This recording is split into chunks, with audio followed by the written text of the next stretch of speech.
Recently, Batman faced off against another entity of Gotham City, the Court of the Owls. The Court of the Owls is also a staple of Gotham, yet nobody knows they exist, not even Batman. This secret society moves the powers of Gotham, and they secretly run things from behind the scenes. But most recently, Batman has finally come across them. And they trapped him in a labyrinth, drove him to the brink of insanity, and they almost killed him. He did manage to escape the Court of the Owls, though. And now, he's recovering back at Wayne Manor while he tries to decide how he's gonna handle the court. But the court, they aren't waiting for Batman to come back and destroy them.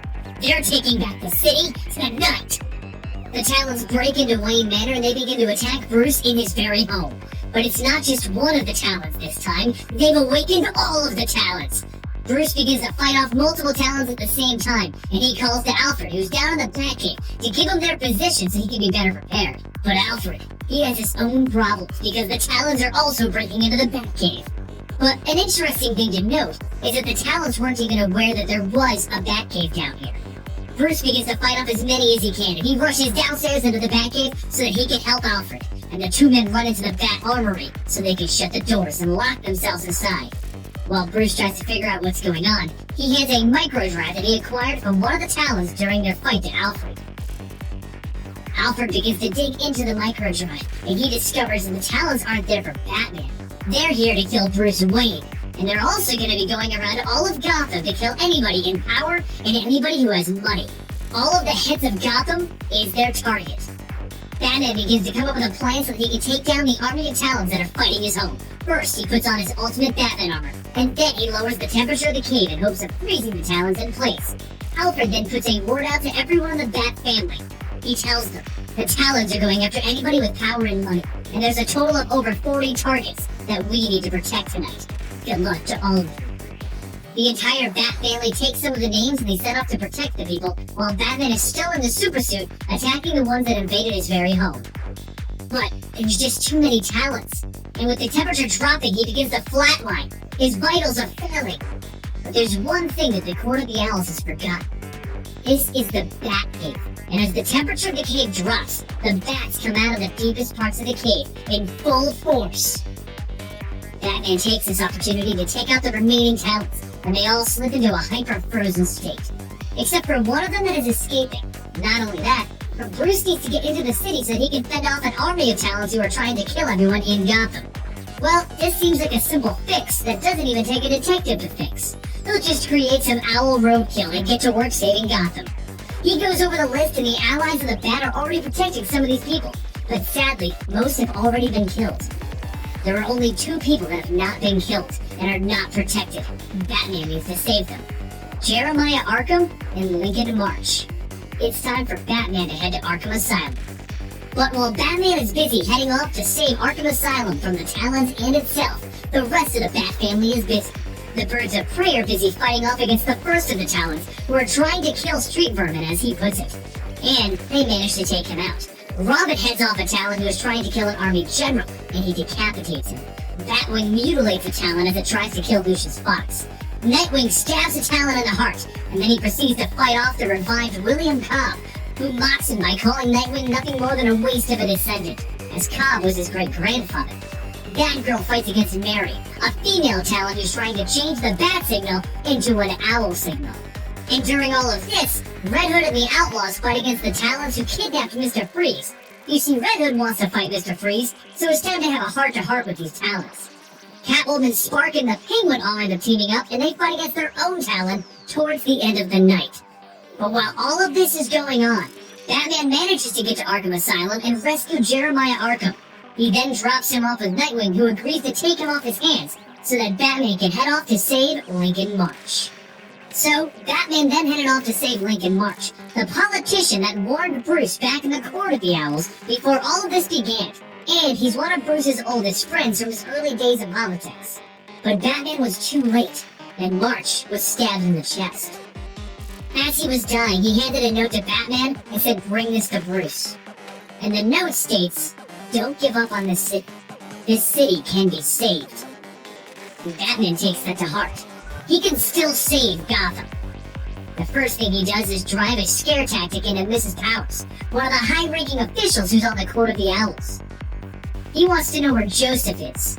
Where is the leader of the Court of Owls? She dials her husband, and Batman manages to track the signal down to the Harbor House. The house that he as a child thought that the Owls were in. But he was wrong. They weren't here. And if they are now, and he was right as a child, does this mean that the Owls actually killed his parents? No time to think about that now, as he kicks in the door, prepared for a mighty fight with the entire court. Except, they're all dead. All of them. Even their supposed leader, Joseph. They all seem to have drank poison with their wine. What an anticlimactic ending. Bruce heads home and he sits in his chair, thinking about all of this. Why did the court kill themselves? It makes no sense. And why were they at the Harbor House? Does this mean that they were using this place when Bruce was a child? Does this mean that they were involved in his parents' murder? Does this mean that they were there when Bruce was a child? You see, when Bruce was a child, he was trying to find meaning, a whole reason to why his parents were killed. And he decided to investigate the theory of the Court of Owls. He thought that the Court of Owls could have caused his parents' death. He thought that they could have hired an assassin to take out his parents. So he tracked them down to the Harbor House. But he was wrong. There was nobody at the Harbor House. But, like I said earlier, if they're using it now, were they using it when he was a child? So many questions with no answers.